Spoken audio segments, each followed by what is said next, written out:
Everyday life in Bondo Hospital. Patients hospitalized in the late stages of AIDS and doctors overwhelmed by the sheer volume of sick people they receive every day from the beaches. According to our data, most of the patients who come from the beach who are fishermen, most of them, around 70% of them, usually test positive. Why is that? Okay, according to what we realize, it's because of the activities that go on in the beach.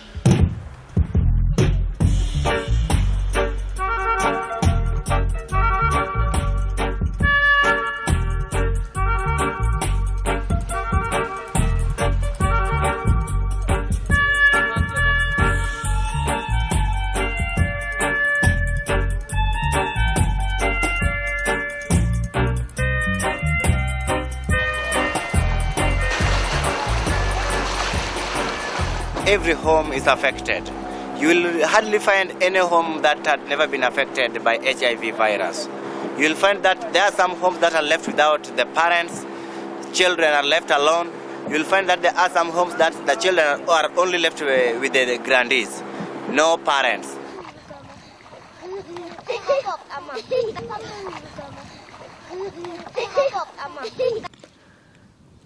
Lake Victoria is home to one of Africa's biggest fishing industries and a population devastated by AIDS.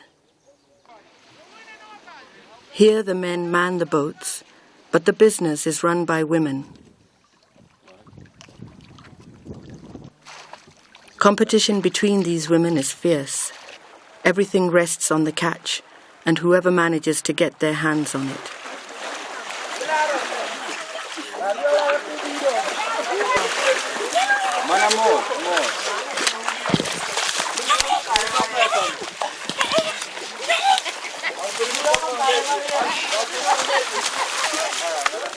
But an exploitative process of procurement has grown up around the industry, creating a system that has also played straight into the hands of the AIDS virus. It is called the Jaboya system and describes the relationship between the fishermen and the women who buy their fish. Frequently, this relationship is sexual. Women who offer sex to the fishermen stand a better chance of getting fish. Gimiya rech, ka gia nam to gimiya rech tamiyogi pesa. To mondo mi utudru kodgi ka gibi rech, mana kibedo osiepne, munyalo timo kode sex. Kor kunyalo miyi rech, to kamano onge to kunyalo miyi, omayi to miyo ng'ama chiel manyalo miye. Julia is one such Jaboya. Her husband died of AIDS, leaving her without support and no alternative but to join the Jaboya system. Okober to gimachuna mondo mi atim mano nikech yuto na onge kaka nyalo yudo. Adong kenda tadong gi nyithindo makiye. Koro yo mora mora manyalo yudo godo pesa onge. Mak mana ka gimiya kamane kanyalo yudo kaka konyra gi nyithindo. Leaving little room for trust. Julia is yet to tell her lover that she is HIV positive, because the consequences would be catastrophic for her and her young family.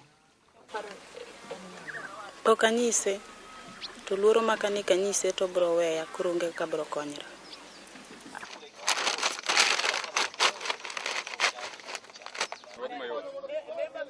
And the sexual obligations of these women do not end with the fishermen. The fish must be transferred to market while it is still fresh.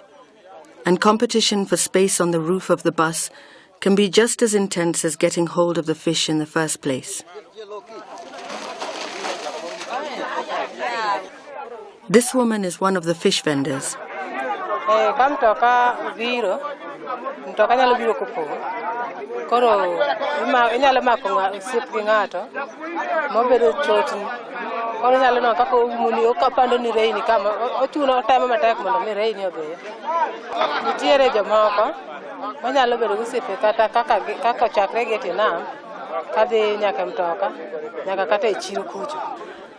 These practices serve to create a network of sexual contacts that have allowed the virus to not only take hold in this community, but also to wreak havoc.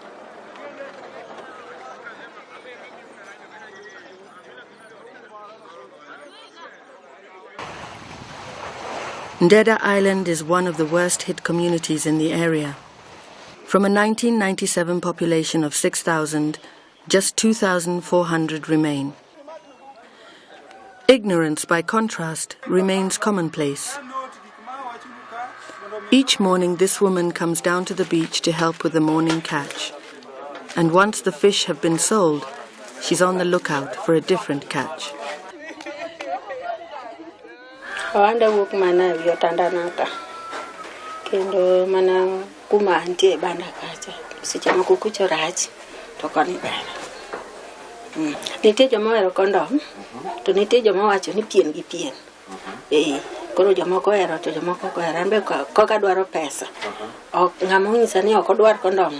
An kodi gi firi. Oketa nono. Ok anyal bedo gi luoro mar thogono. Nikech en gima nitiere. Ok anyal bedo gi luoro nikech en gima nitie. Sasa onyalo donjo kuoma, sasa onyalo donjo kuom ng'ato. Koro miyo atimo gigi ka onge gi luoro kata dichiel. And the impact of this fatalism is clear for all to see. 50 meters away, the body of a man who has died of AIDS the previous night lies cold on the floor, while his fellow fishermen try to raise enough money to get the body to the mainland and the mortuary.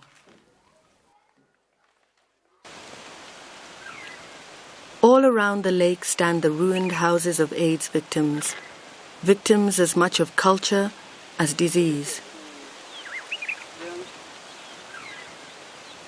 In addition to the widespread practice of polygamy, with some men marrying as many as 6 wives, local culture dictates that when a man dies, a close member of his family should inherit his wife.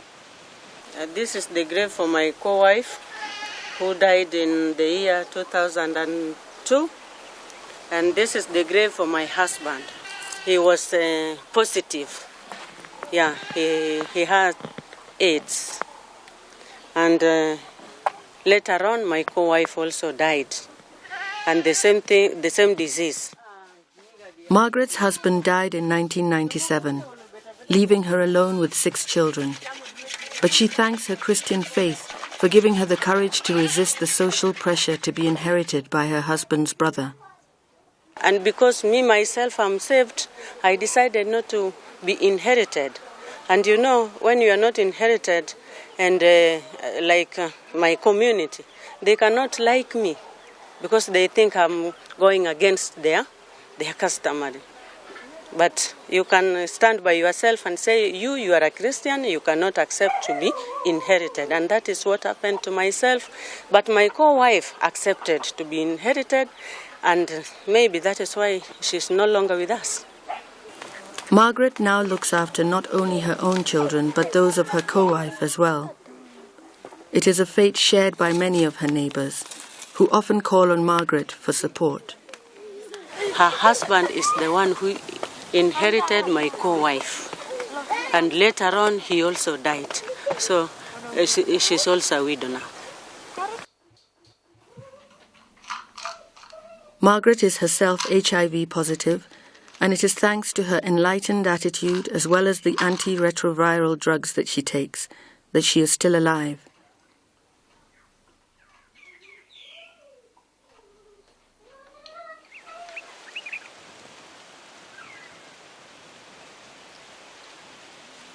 Everywhere there is evidence of the ignorance that prevails throughout much of the community. Mark Onyango is the Assistant Chief of Ndeda Island. So this is the home of the Mr. Jojo Sindo, who died with his wives. This is one home, one house. And here are the children and their grandmother. Here is Margareta Diambo Sindo with her grandchildren who left when the whole family died. And the girl here is cooking for the children in the home. Yes. No adults? No adult. No adult. Responsibility for this young family now falls on the shoulders of 14-year-old Beatrice, who since her parents died has been forced to drop in and out of school as she struggles to look after her siblings. Today, lunch for one must be shared by 6.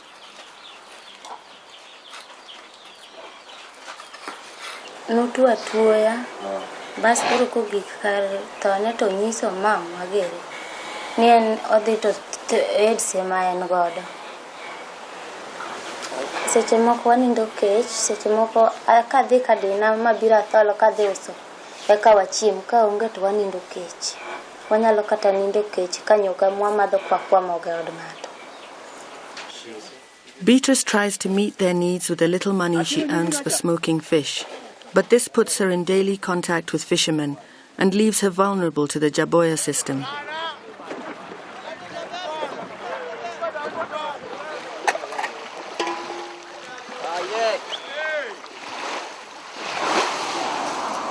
Lazarus Ouma is an AIDS awareness campaigner who travels the beaches and islands trying to hammer home the message of prevention. But many people still deny the existence of HIV, believing the disease to be a curse visited on those people who break customary law. Lazarus's message often falls on deaf ears, except for an occasional moment of humor.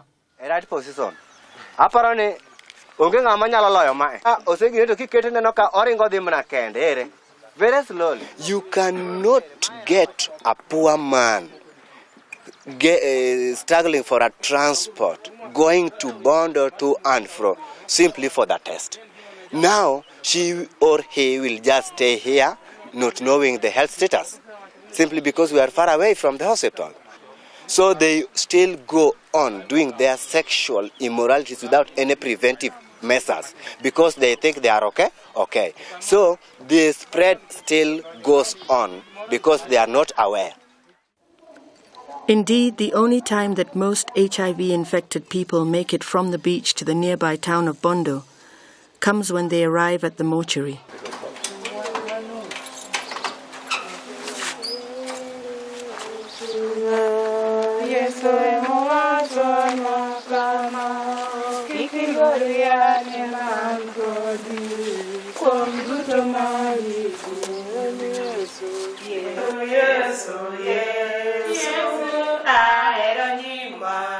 All these women have lost their husbands. All of them are HIV positive.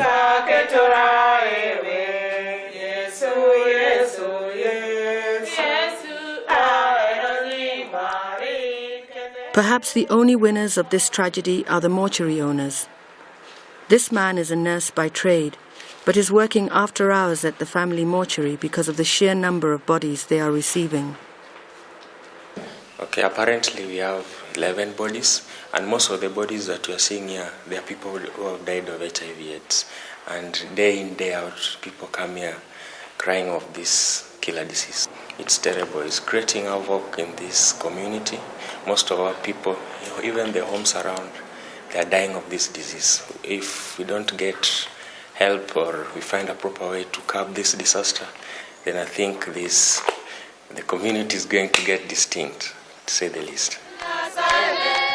Many people here still believe AIDS is a curse, and they're right. More than 20 years after Lake Victoria was first hit with HIV, children still bury their parents.